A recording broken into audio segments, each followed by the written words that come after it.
وفاقی وزیر داخلہ محسن نقوی اور وزیر مملکت طلال چودھری کا لاہور ایئرپورٹ کا دورہ، بیرون ملک جانے والے مسافروں کے امیگریشن پروسیس کا جائزہ لیا، کاؤنٹرز پر جا کر عمل کا مشاہدہ اور مسافروں سے براہ راست گفتگو، اچھی کارکردگی پر ایف آئی اے اہلکار کی حوصلہ افزائی، تاخیر پر کویت جانے والے مسافر کو فوری بورڈنگ کے احکامات۔ محسن نقوی کا کہنا ہے پاکستان کی عزت اور مسافروں کی سہولت مقدم، بلا جواز کسی کو نہیں روکا جائے گا، تاہم پیشہ ور بھکاریوں اور نامکمل دستاویزات والوں کے لیے زیرو ٹولرنس ہے۔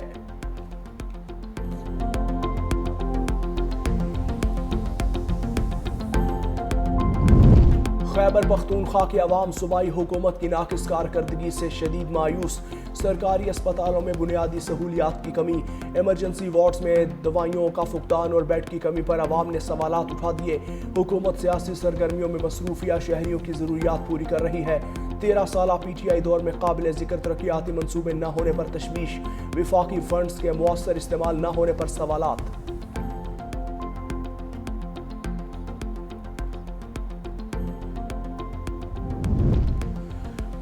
مظفر آباد، حویلی، کوہوٹا اور آزاد کشمیر کے زیریں علاقوں میں بارش، بالائی علاقوں میں برف باری سے خشک سردی کا خاتمہ، پنجاب کے مختلف شہروں میں بھی بارش، خوشاب، جوہر آباد، قائد آباد، منکیرا اور حیدرآباد تھل میں موسلادھار بارش، مالاکنڈ میں بارش کے بعد موسم سرد، زیر زمین پانی کی سطح میں بہتری کی توقع، بلوچستان کے ضلع چمن اور شمالی بلوچستان میں برف باری اور بارش کے باعث سردی میں اضافہ، کئی شہروں میں بجلی کی سپلائی متاثر، محکمہ موسمیات کے مطابق بارش کا سلسلہ مزید 2 روز جاری رہنے کا امکان ہے۔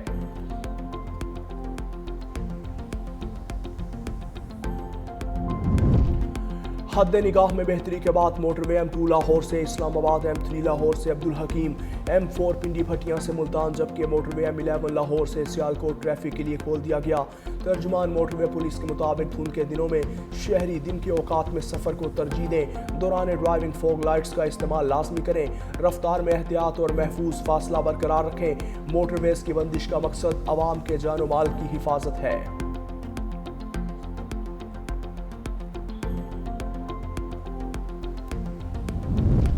خیبر پختونخوا کے کسانوں کو سٹوریج کے دوران خراب ہونے والا گندم کا بیج سپلائی کرنے کا انکشاف، انکوائری کمیٹی کی رپورٹ پر محکمہ زراعت کے گریڈ 17 تا 19 کے 8 افسران معطل، ٹانک، ہنگو، مردان، مالاکنڈ اور سوات سے شکایات سامنے آ گئیں۔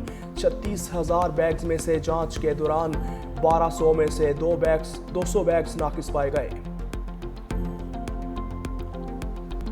غیر قانونی افغان دراندازی خطے اور عالمی سلامتی کے لیے سنگین خطرہ، افغان طالبان رجیم کے زیر سایہ دہشت گرد نیٹ ورکس کی سرحد پار سرگرمیوں پر عالمی تشویش۔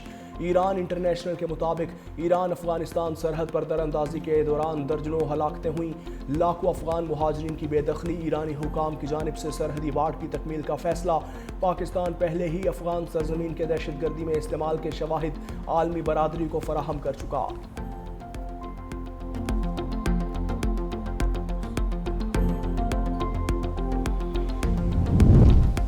بھارتی ایوی ایشن میں پائلٹس کی ناقص نفسیاتی اسکریننگ اور ذہنی مسائل سنگین خطرہ بن گئے۔ دلی ایئرپورٹ پر ایئر انڈیا ایکسپریس کے پائلٹ کا مسافر پر وحشیانہ تشدد، این ڈی ٹی وی اور نیو یارک پوسٹ کی رپورٹس میں ذہنی دباؤ کے شکار پائلٹس کی نشاندہی۔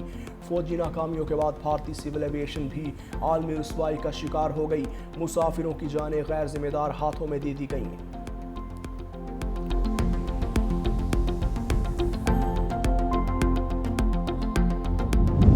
مودی کے ہندو توا اور سامراجی عزائم کے خلاف خطے میں نفرت کی لہر بے قابو، بنگلہ دیش بھارت مخالف نعروں سے گونج اٹھا۔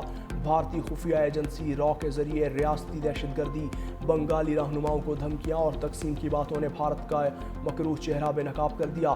اکھنڈ بھارت اور علاقائی بالادستی کے توسیع پسندانہ نظریے کے خلاف عوام سڑکوں پر نکل آئے۔ مودی کی علاقائی غنڈہ گردی اب قابل قبول نہیں، بنگلہ دیش سے دو ٹوک پیغام آ گیا۔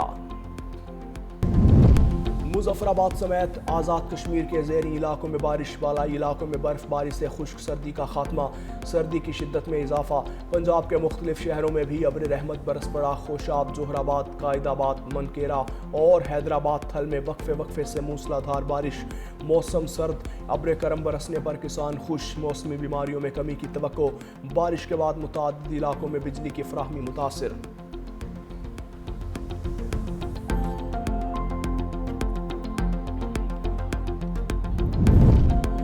لاہور میں دسمبر کے سخت موسمی حالات کے باوجود ایئر کوالٹی انڈیکس میں نمایاں بہتری، شہر کا AQI 191 ریکارڈ۔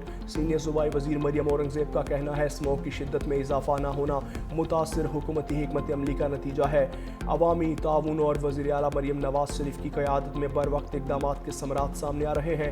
جدید مانیٹرنگ، صنعتی قوانین پر عمل درآمد، ماحول دوست پھٹوں، ٹریفک دباؤ میں کمی آئی، زیرو ٹالرنس پالیسی سے فضائی معیار میں واضح بہتری آئی۔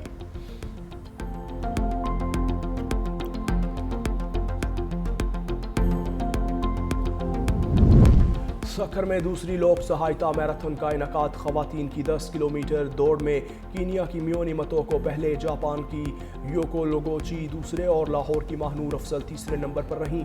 امید کی دوڑ تھیم کے تحت مردوں کی 42 کلومیٹر میراتھن میں 10 ممالک کے رنرز اور ملک بھر کے ایتھلیٹس کی شرکت۔ Event Sindh police, national high and motor way police, traffic police اور ضلعی انتظامیہ کے تعاون سے منعقد کی جا رہی ہے۔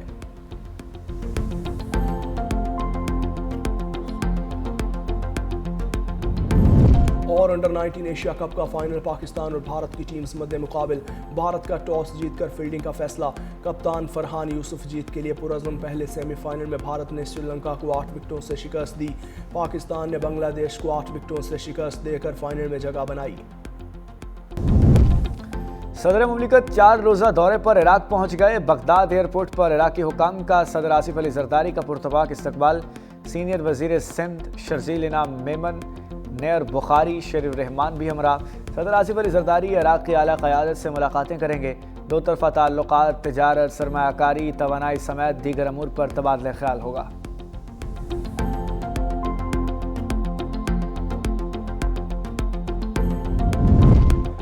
وزیر اعظم کی کرپٹ عناصر کے خلاف گھیرا تنگ کرنے کی ہدایت، انسانی اسمگلنگ کے خاتمے سے متعلق اہم بیٹھک۔ شہباز شریف نے کہا کرپٹ عناصر کے خلاف سخت کارروائی کی جائے۔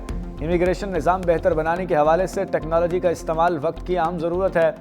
FI حکام نے بتایا کہ کرپشن پر 196 افسروں اور اہلکاروں کو نوکری سے برخاست کیا گیا۔ وزیر اعظم کی زیر صدارت برآمدات پر بھی جائزہ اجلاس، کہا برآمدات میں اضافے کے لیے ہر ممکن سہولیات کے لیے کوشاں ہیں۔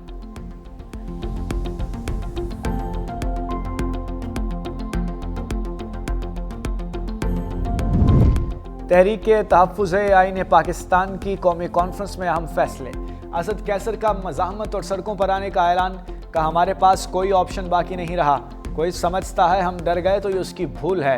بریسر گوہر نے کہا مذاکرات کرنے ہیں یا مزاحمت، یہ اختیار محمود اچکزئی اور راجہ ناصر کا ہے۔ سلمان اکرم راجہ بولے قوم سڑکوں پر نکلنے کے لیے تیار ہے، اس کے بغیر کوئی چارہ نہیں۔ جاوید ہاشمی نے کہا قربانیاں تاریخ کا حصہ ہیں، حقوق جد و جہد سے ملتے ہیں، پیچھے ہٹنے سے نہیں۔